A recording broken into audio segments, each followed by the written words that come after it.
Boa noite, meus irmãos e irmãs, em nome de nosso Senhor Jesus, o Senhor da glória.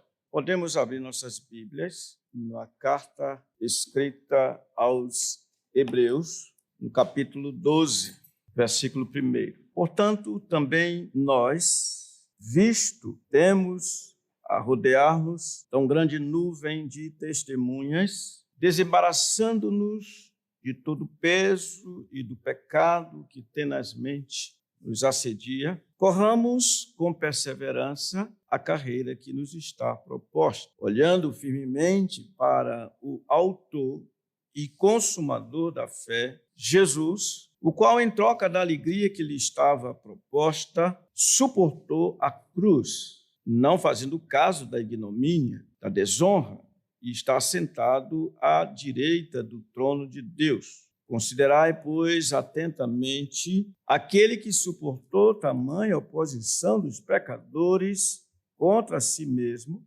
para que não vos fatigueis, desmaiando em vossa alma. Hoje pela manhã estivemos olhando para esse texto e começamos com a consideração a partir da primeira palavra que aqui temos, a palavra portanto. Mas antes mesmo de fazer uma espécie de recapitulação, eu gostaria de dizer que olhamos para o texto e dele extraímos 3 proposições, 3 deduções, 3 princípios, 3 verdades aqui contidas de alguma maneira nestes versículos de 1 a 3. E para uma questão didática, eu citarei as 3 e depois vamos considerar aquilo que é necessário. Primeiro, vemos aqui a história bíblica como sendo uma fonte de encorajamento diário. Isso segundo o texto que nós acabamos de ler, o versículo 1, quando ele exatamente começa dizendo: portanto, visto que temos a rodear-nos uma grande nuvem de testemunhas, então ele segue em frente. A segunda coisa que veremos é que a história mostra que os vencedores, aqueles que se saíram bem, eles deixaram tudo que podia impedi-los no avanço do seu alvo ou a glória. Em terceiro lugar, veremos de ver que a história mostra que há apenas um, que está acima de todos e que deve ser imitado por todos. Ora, de manhã, olhando para o primeiro ponto, vimos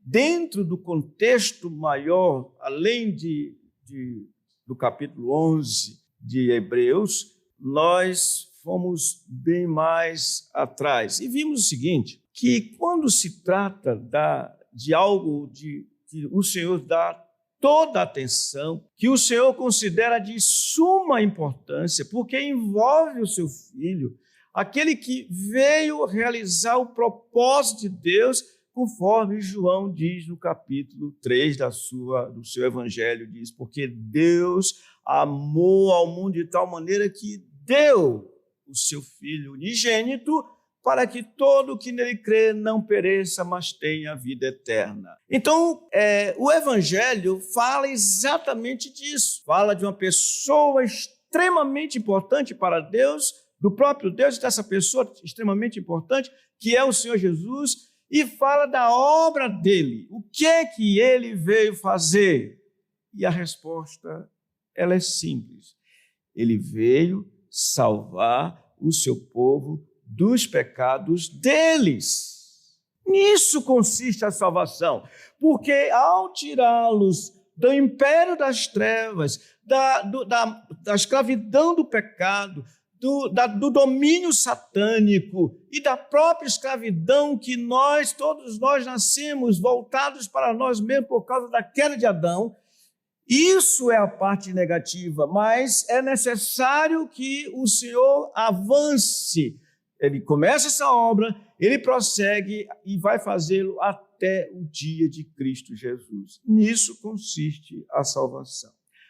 Isso é tão importante que esse escritor de Hebreus, como vimos de manhã, ele disse que nós não podemos deixar de dar atenção, prestar atenção às verdades ouvidas, porque se o fizermos, como vamos escapar de se negligenciarmos tão grande salvação? Isso, em síntese, foi o que nós vimos sobre a história bíblica como uma fonte de encorajamento diário, porque olhamos e vimos que todos aqueles colunáveis, aqueles homens e mulheres descritos, especialmente no capítulo 11 de Hebreus, todos eles viveram na fé, todos eles morreram na fé, contemplando a cidade que tem fundamento. Todos eles morreram confiando nas promessas do Deus de Abraão, do Deus de Isaac e do Deus de Jacó.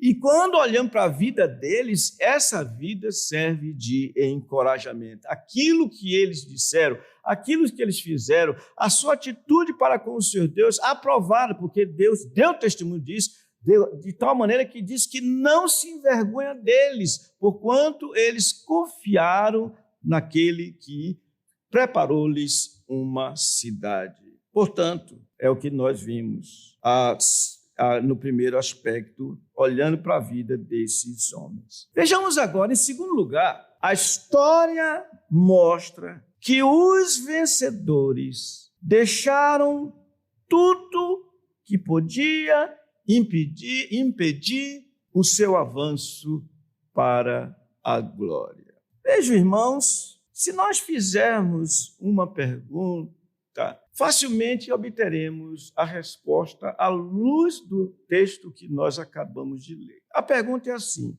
como viveram esses homens e mulheres que estão listados em Hebreus capítulo 11? Como eles viveram e como eles venceram? Preste bem atenção, a resposta é: eles viveram de acordo com o que o escritor está nos recomendando aqui nesse versículo 2. O que diz o versículo 2? Vamos ler juntos? Desembaraçando-nos de todo o peso e do pecado que tenazmente nos assedia, corramos com perseverança a carreira que nos está proposta. Foi assim que eles viveram. Ora, irmãos, esse texto que aí está exposto, depois do portanto, ele traz para nós 3 coisas que caracterizaram os nossos pioneiros: fé obediente, determinação contra o pecado e perseverança na caminhada. Eles creram em Deus e em sua palavra. A gente pode ver de Hebreus 11 que eles puseram a sua confiança totalmente em Deus. Abraão foi conhecido exatamente pela sua fé obediente. Abraão, quando ouviu o chamado do Senhor, ele não duvidou, mesmo sem saber aonde ir, ele disse: eu vou porque eu confio nele, eu confio na sua palavra. Eles determinadamente se desfizeram de tudo quanto pudessem atrapalhar a sua jornada.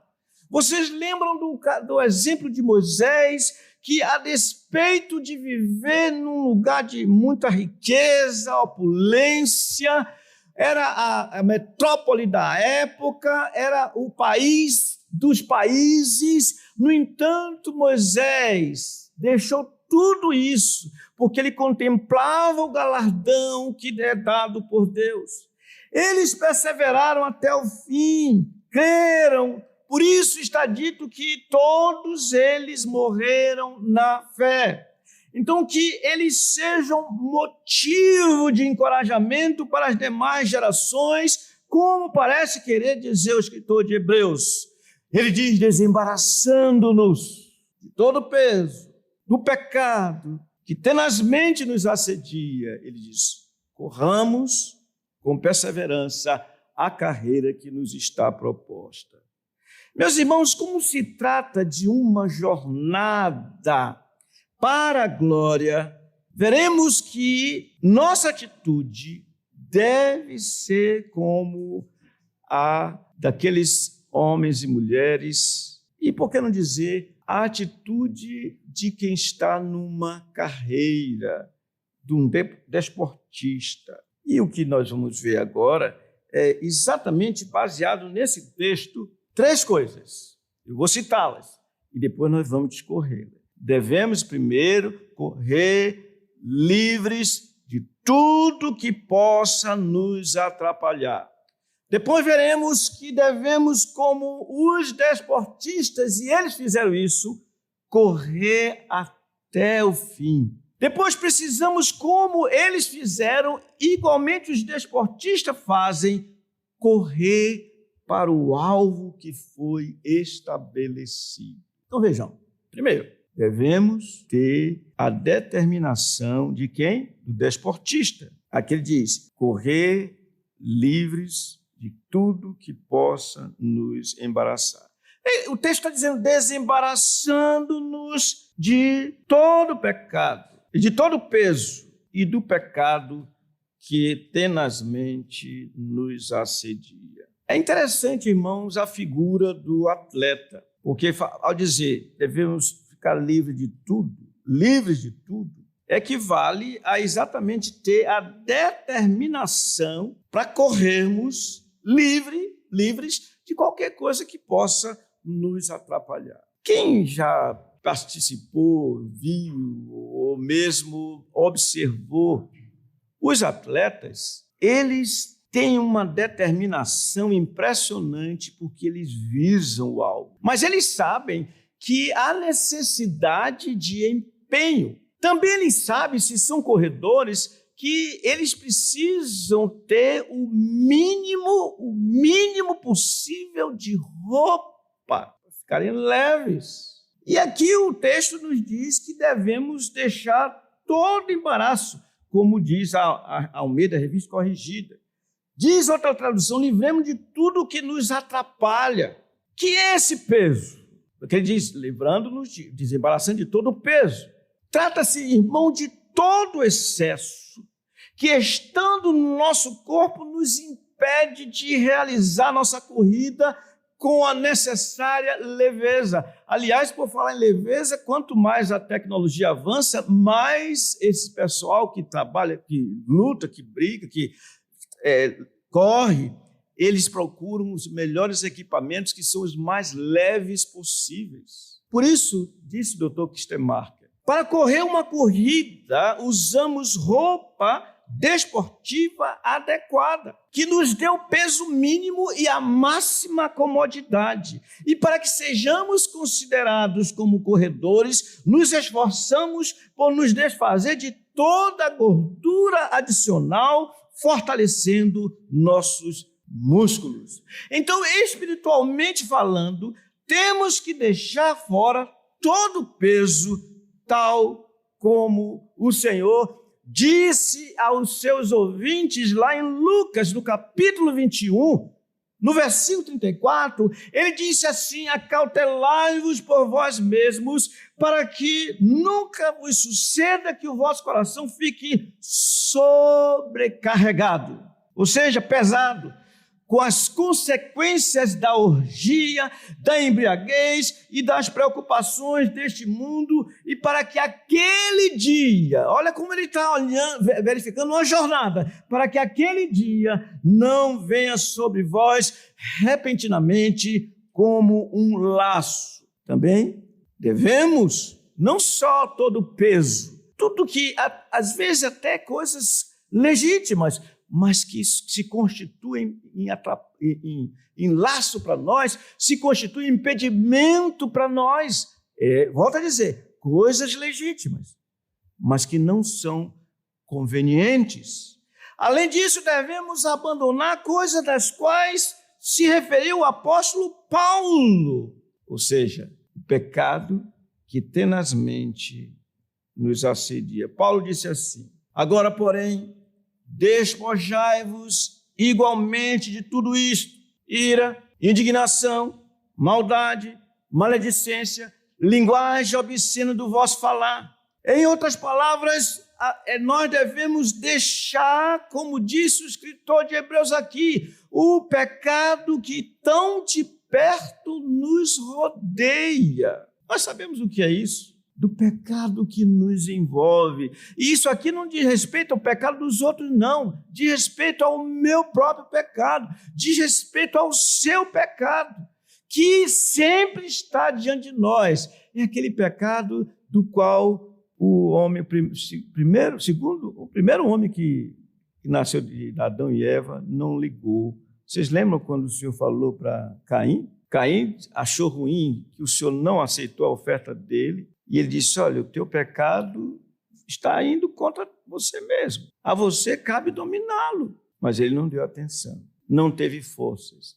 E, resultado, o pecado o abateu. Que pecado é esse, irmãos? Eu vou dizer assim, é o pecado que mais nos inclinamos, como diz Matthew Henry, ao qual estamos mais expostos por costume, idade ou circunstâncias. Existe algo em cada um dos crentes que o Senhor chamou de árvore má, que não pode dar frutos bons. Por isso é que ele disse que só será bem-sucedido os que são chamados de árvores boas, que não podem dar frutos maus, mas sim frutos bons. Existe algo que é a natureza humana que decaída e contrária àquilo que é o novo homem. Por isso a carne milita contra o espírito e o espírito contra a carne, porque não podem concorrer, não podem andar juntos. Vocês entendem disso? E cada pessoa, creio eu, tem o seu pecado de estimação que precisa exatamente se desfazer dele. E a figura que o apóstolo Paulo usa, parecida com esse desembaraçar-se, está lá em Gálatas, no capítulo 5, quando ele disse assim, vamos lá ver, dá uma olhada, que me fugiu em mente agora, Gálatas 5, ele fala assim, versículo 24, e os que são de Cristo Jesus crucificaram a carne com as suas paixões e concupiscências, que são desejos que não agradam ao Senhor. E o que isso tem a ver com despojar-se ou desembaraçar-se de pecados específicos que tenazmente nos rodeia,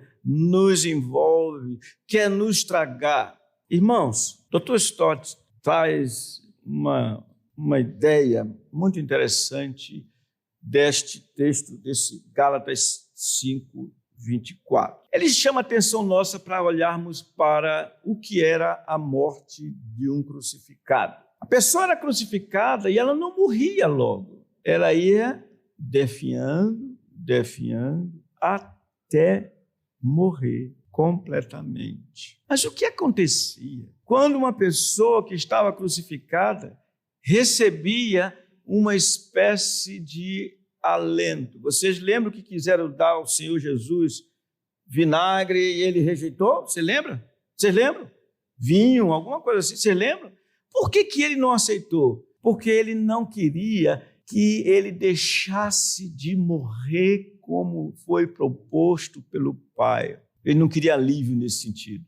Irmãos, vocês sabem muito bem o que é não observar esse fato, que nós que cremos crucificamos a nossa carne com as suas paixões e concupiscências, ver pornografia, filmes indesejáveis, com companhias que não nos ajudem. Todas essas coisas e muitas outras coisas só fazem alimentar o homem que está crucificado e ele não morre.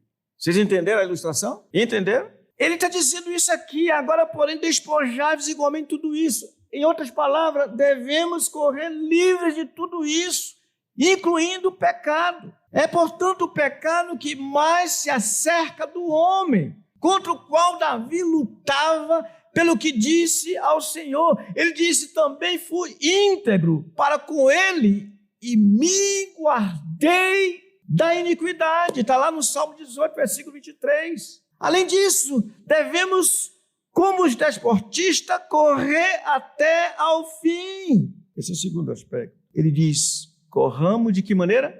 Com perseverança. Perseverança tem a ver com constância. Irmãos, essa perseverança é a característica da pessoa que não se desvia do seu propósito e de sua lealdade à fé e piedade, mesmo diante das maiores provações e sofrimento, conforme disse Strong. Não abandoneis, portanto, disse o escritor de Hebreus no capítulo 10, a vossa confiança. Ela tem grande galardão.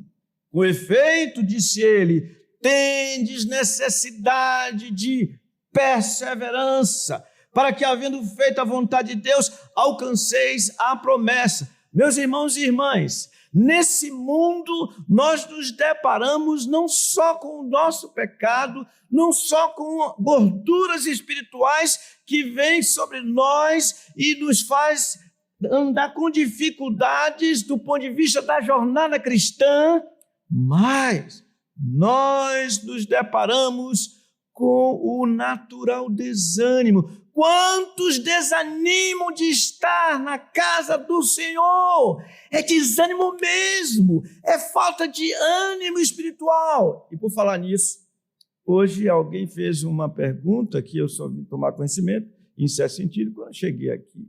E a pergunta era assim, qual a diferença entre encorajamento e auxílio espiritual? Se eu pudesse perguntar à pessoa algo, eu dizia assim, o que é que você está pensando, o que é que você tem na mente por auxílio espiritual? Bem, para eu responder, eu precisaria ter essa clareza. Mas imaginemos que por auxílio espiritual está se falando o seguinte, os meios de graça que o Senhor estabeleceu para que nós cresçamos exatamente na graça e no conhecimento de nosso Senhor Jesus Cristo.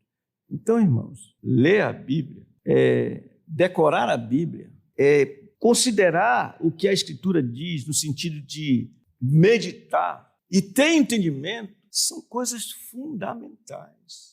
Ler, decorar, meditar e entender. Nós entendemos o que eu disse há pouco, João 3,16, do ponto de vista espiritual, porque Deus amou ao mundo de tal maneira que deu o seu Filho unigênito para que todo que nele crê não pereça, mas tenha vida eterna.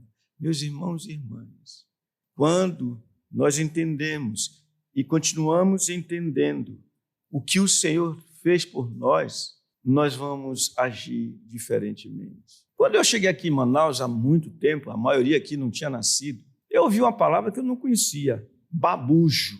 Vocês sabem o que é babujo? O que é babujo? Não sabe o que é babujo, não? É coisa desprezível, é coisa que você joga fora.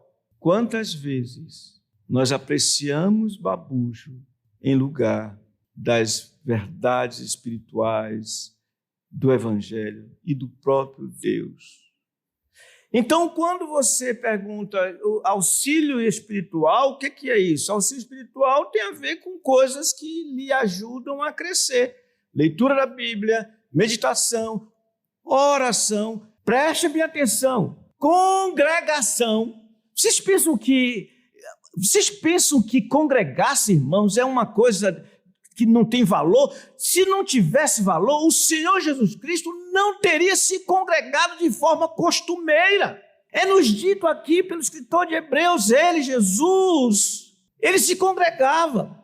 Ele não sentia vergonha de ser chamado irmão dos seus irmãos. Pelo contrário, ele sabia que estava escrito e ele disse, cantar-te-ei louvores no meio da congregação, de maneira que quando alguém deixa de se congregar de forma deliberada, voluntária, porque não quer, está pecando. Abram, por favor, suas Bíblias em Hebreus capítulo 10 e tirem a prova comigo disso. Versículo 23. Guardemos firmes a confissão da esperança sem vacilar, pois quem fez a promessa é fiel. Consideremos-nos também uns aos outros para nos estimularmos ao amor e às boas obras. Leiam comigo, por gentileza. Não deixemos de congregar-nos, como é costume de alguns, antes façamos admoestações, tanto mais quanto vedes que o dia se aproxima. É pena que tenha aí, meus irmãos, essa coisa que foi registrada como título ou subtítulo. O que está escrito aí? O pecado, o castigo. Na minha está assim, não está na sua não?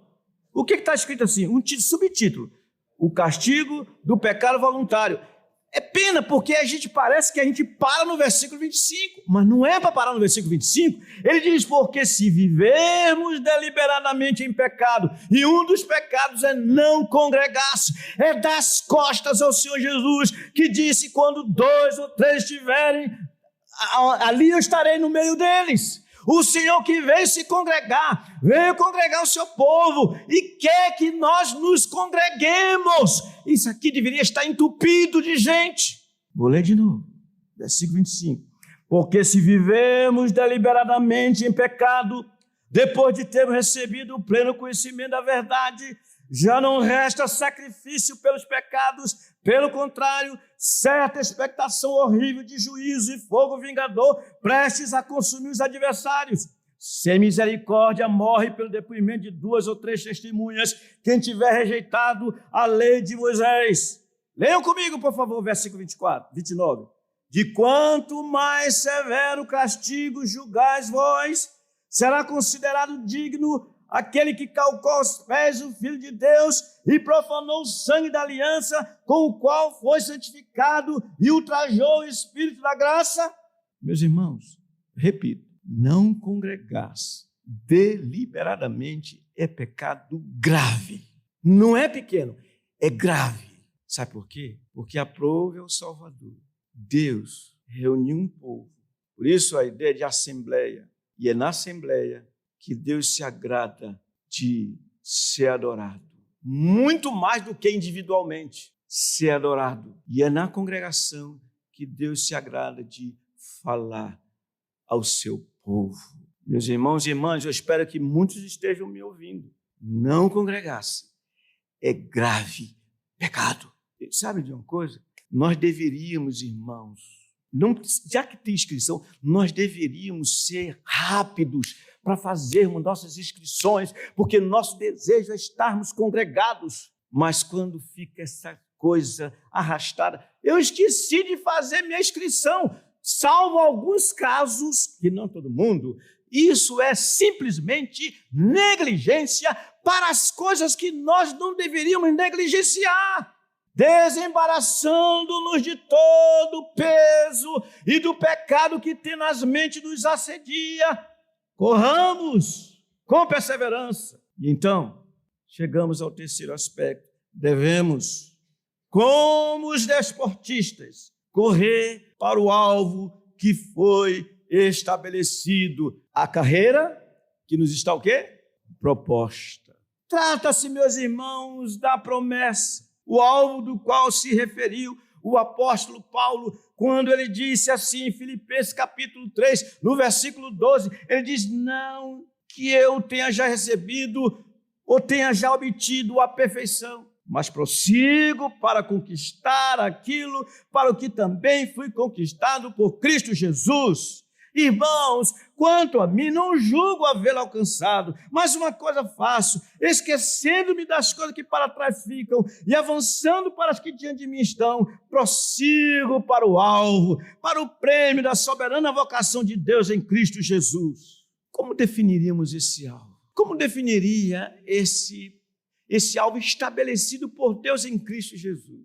Meus irmãos e irmãs, que o Senhor nos abençoe nessas considerações que eu vou fazer agora. Eu pergunto, você está satisfeito com a sua vida do jeito que você é? Você não peca todo dia? Você está satisfeito com isso? Você está satisfeito de você olhar para a sua esposa e às vezes menosprezá-la? Você está satisfeito de olhar o seu esposo e não se sujeitar a ele e enfrentá-lo quantas vezes? Você está satisfeito em olhar coisas que não agradam o Senhor? Você está satisfeito com esse mal terrível que está dentro de vocês?